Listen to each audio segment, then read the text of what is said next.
At the end of last year, I really enjoyed revisiting in handheld form Super Mario Galaxy 2, beautified and polished by the fine folks at Nintendo Software Technology in Redmond. But looking at the data, I'm starting to wonder, did Nintendo miss a massive opportunity to do much more with this game? After all, it was a relatively underplayed but massively critically acclaimed jewel in the crown of the series that hadn't been on Switch until this point, and for potentially over 100 million people in the Switch install base would play as new. You would think it would be a matter of positioning it to blow the doors off in terms of sales, rather than hiding it away with a relatively low-key re-release. However, one curiosity in the February data drop from Nintendo's investor reports that I hadn't really picked up on at the time, and which I didn't see many people commenting on either, is the sales breakdown for Super Mario Galaxy 2 as opposed to Galaxy 1. I think a lot of people might have expected the Galaxy duology to do very well indeed for Nintendo in late 2025 outright. There was a film around the corner, both games are acclaimed, and of course the 64 Sunshine Galaxy triple pack for the anniversary in 2020 sold amazingly, just shy of 10 million units, although that did have a limited edition caveat on it which might have expedited sales a little bit from the initial starting point. Of course, that was a very different case. For one thing, Galaxy has already been released, and my initial impression was that this might have led to people swearing off the double pack as a result. However, if you look at the breakdown of sales, it's clear that while there is a slight boost to Galaxy 2 numbers over Galaxy 1, it's fairly derisory. It shifted about 140,000 units more than its predecessor. What this means is that a lot of people bought the double pack irrespective of whether or not they bought Galaxy previously, whether for the upgraded visuals or because they missed the boat on the 35th or for any other reason. It's also likely that there were different audiences who were buying Galaxy on its own and buying Galaxy 2 discreetly. I would guess more casual people might buy the first and more famous Galaxy off of the name recognition, while more dedicated fans might be checking out the sequel. Therefore, it's likely that this game appealed to separate audiences, at least to some degree. We also shouldn't count out the impact of the cost. $70 for a double pack of older games is massive for a Switch 1 title, and the games were $40 each individually as digital downloads. This would be pricey at the best of times, let alone in a year which had a pricey new console and a megabucks new suite of games. Was the appetite at this time really for a new version of two classic Wii games? And even if it was, how many were turned off by the fact that 10 million or so people had already owned a version of Galaxy 1 in the last few years? For a long time, I had maintained that what Nintendo could, might, and perhaps even should look at is re-releasing Super Mario Galaxy 2 with a Bowser's Fury style Plus game, although for a long time I felt that this would be a 2030 option for the 40th anniversary rather than a Switch 2 launch window game.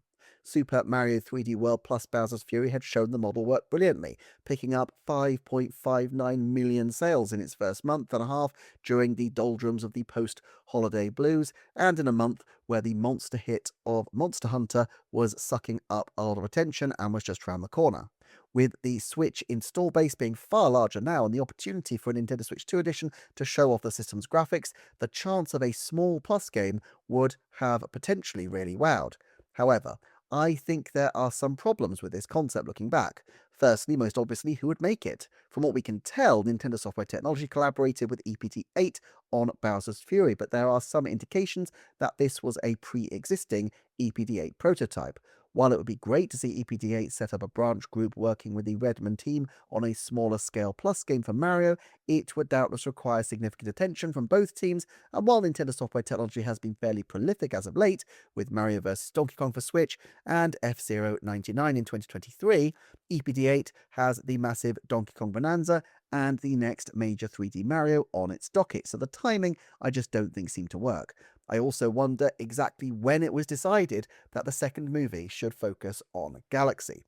World was the more obvious next step in many respects, although note that in Japan, Super Mario World was always just a subtitle for what they would call Super Mario Bros. 4, and so from a Japanese perspective, perhaps Galaxy might follow on a bit more neatly.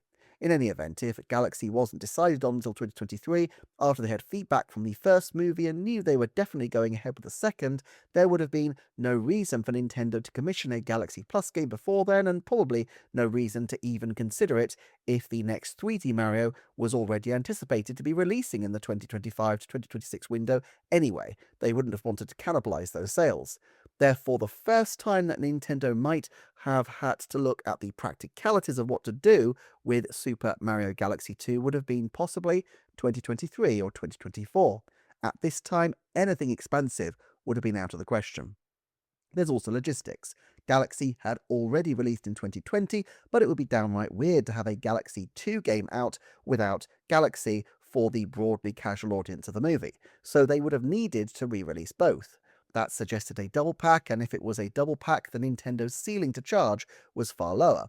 Look, $70 is expensive for two older games, and actually it is in line with the highest charge that the original Switch has ever put out. But the way Nintendo approached its pricing with Mario content being given premium does make some sense for them, as the high sales of these titles fund their more experimental niche and potentially failure-prone efforts, from Labo to the original Splatoon to Metroid Prime 4 to Astral Chain.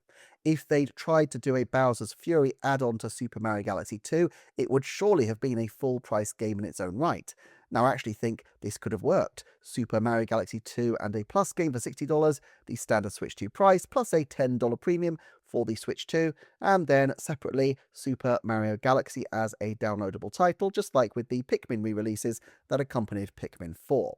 However, it would look a little odd, and I think there's a very good chance that the casual audience would simply eat up Super Mario Galaxy's 2 sales by opting for the cheaper, simpler Super Mario Galaxy over the more complicated number 2 in the Plus game. In the short term, though, I think Nintendo has probably lost quite a bit from this choice to do a much less frilly Galaxy 2 version. After all, whatever else it would have done, it would certainly have got a lot of sales if Nintendo had put out something more fully featured based around Galaxy 2. But I don't know whether this is a long-term difficulty for them. With a movie, the game will sell. When the movie reaches home and streaming, the game will sell even more. For 5, 10, 20, 50 years, as people pick up the movie and show curiosity about the game, Galaxy 1 plus 2 will continue to sell at a trickle, and so we get a classic snowball effect. Galaxy's sales might not represent a big snowball up front, but it has a very, very long hill to run down. And they have certainly priced it at a level that future-proofs the game's perceived value for the medium term. They always have the leeway to offer sales, of course, but generally Nintendo game prices are quite sticky, and I'd expect this to be the case here too. Of course, in a counterfactual world, might things have been different? We don't know exactly when the Super Mario 3D All-Stars games were put into development, but there's a chance that it was quite a quick initiative during the COVID era. I certainly struggle to believe that Nintendo's French devs Nerd didn't have working versions of all of these games from their general research, so I could believe that with the issue of the pandemic being a problem and the chance of Bowser's Fury slipping out of the anniversary, they might have chosen to do the All-Stars game to bolster their 2020 holiday lineup. Would we have got 3D All-Stars if not for this? The fact that they made it limited edition does rather suggest that it wasn't something they saw as part of their overall long-term plans, and of course, while 64 and Sunshine are great games, the modern, accessible and widely acclaimed Galaxy probably was the game that secured a lot of sales, at least at the $60 price point. You could argue that they'd emptied the options box even before Galaxy 2 became a consideration.